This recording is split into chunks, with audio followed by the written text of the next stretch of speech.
बताते हैं एक कैसा भाव होना चाहिए कि एक बहू ने घी गरम किया था और घी को गरम करके जैसे ही उसको उठाया घड़ा को, और वो हाथों से छूट गया, सरक गया वो, और वो फूट गया। घी का तोला फूट गया, उसमें घी होगा 8-10 किलो। सासू माँ दौड़ करके आई, कहे बेटा तेरे हाथ तो ना जल गए?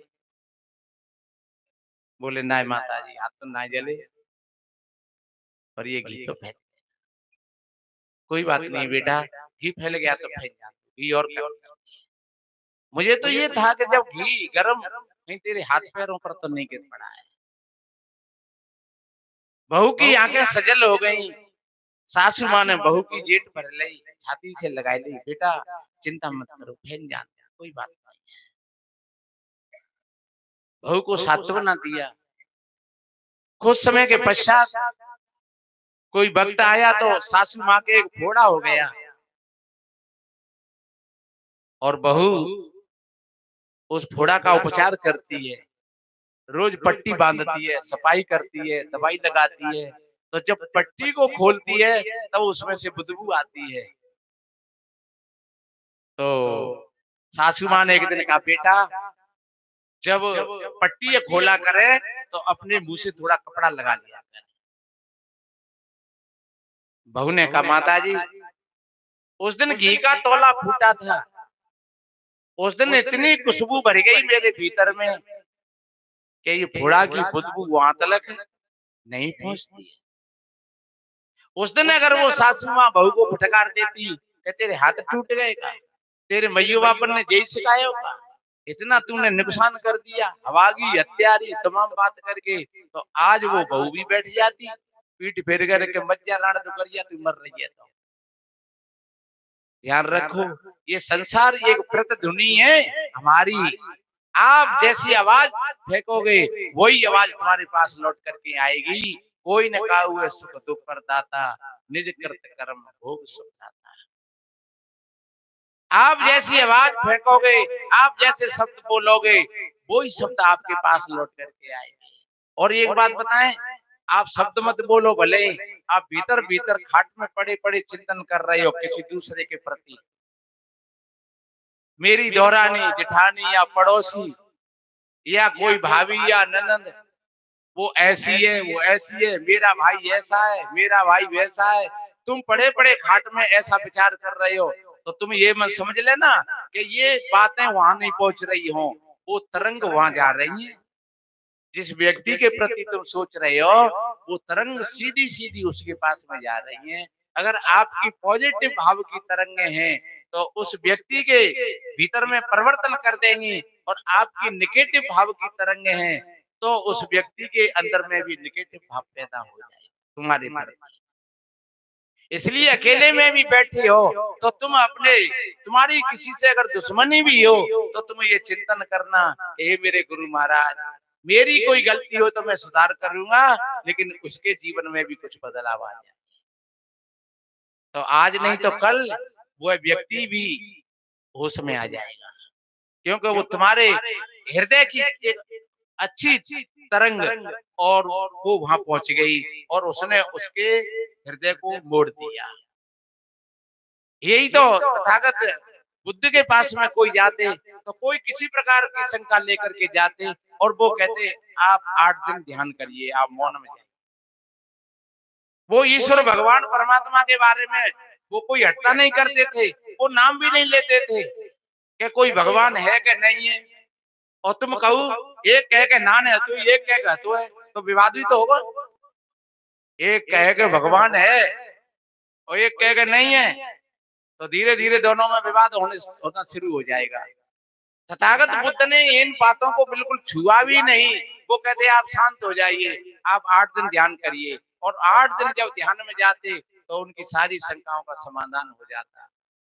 तो इन चीजों पर उन्होंने समझा था कि जन्म मृत्यु जैसे पुनर्जन्म की बात, या ईश्वर भगवान की बात, या आत्मा परमात्मा की बात, एक केवल इनमें विवाद है, इनमें कोई सुलझावन नहीं है। 6 दर्शन है, वेद है, फिर कुरान है, फिर बाइबल है, फिर नाना तरीका से अपने अपने मतों के आधार से विद्वानों ने और अपनी अपनी संरचना करी है।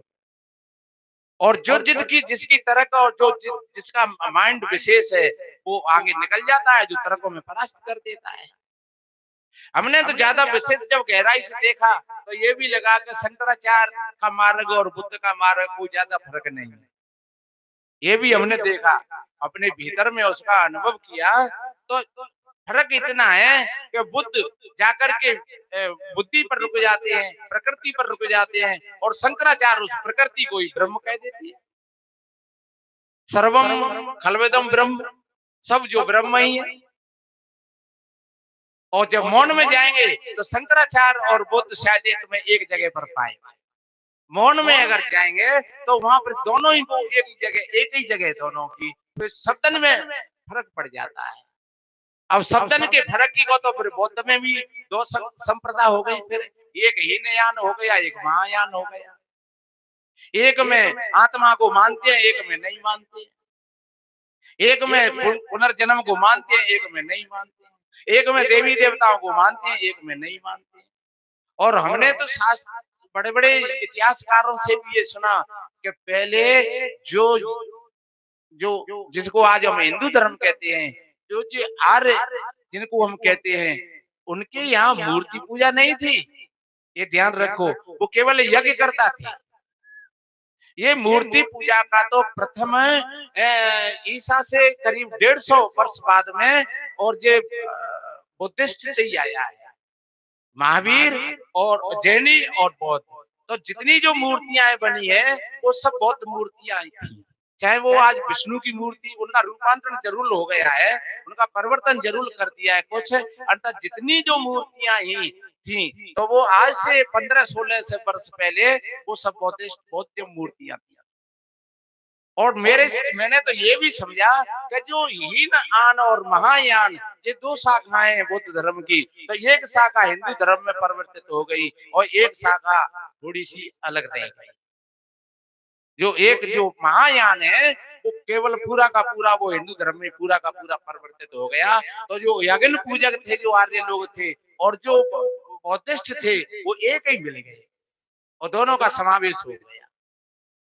इसलिए पहले समय में आर्य लोग थे तो वो मूर्तियों का बहुत बड़ा खंडन करते थे, और आज भी वो खंडन करते हैं।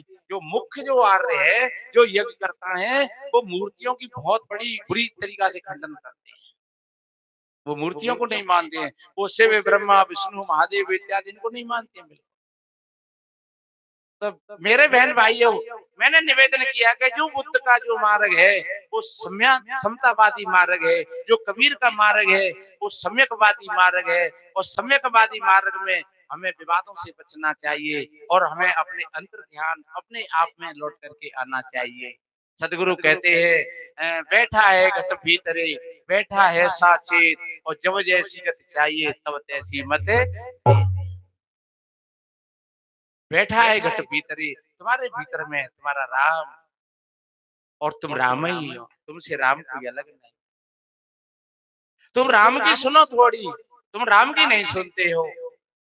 राम की तुम मन की सुनते हो, और जब मन के भावावेश में चले जाते हो तो फिर संसार में चले जाते हो, और जब आत्मा के राम के बाह में आते हो तो फिर तुम्हें कुछ कहते नहीं। जब आराम में कहते भैया अब तो आराम है। कैसी तबीयत है? आराम है। आराम को मतलब तुम राम में आ गए। अब राम में आ गए तो तुम आराम में हो, और राम से तुम अलग हो गए तो फिर तुम परेशानी में हो। तो 24 घंटा हम मन के दायरे में रहते हैं, कभी कभी हम अपने राम के दायरे में भी आ जाए।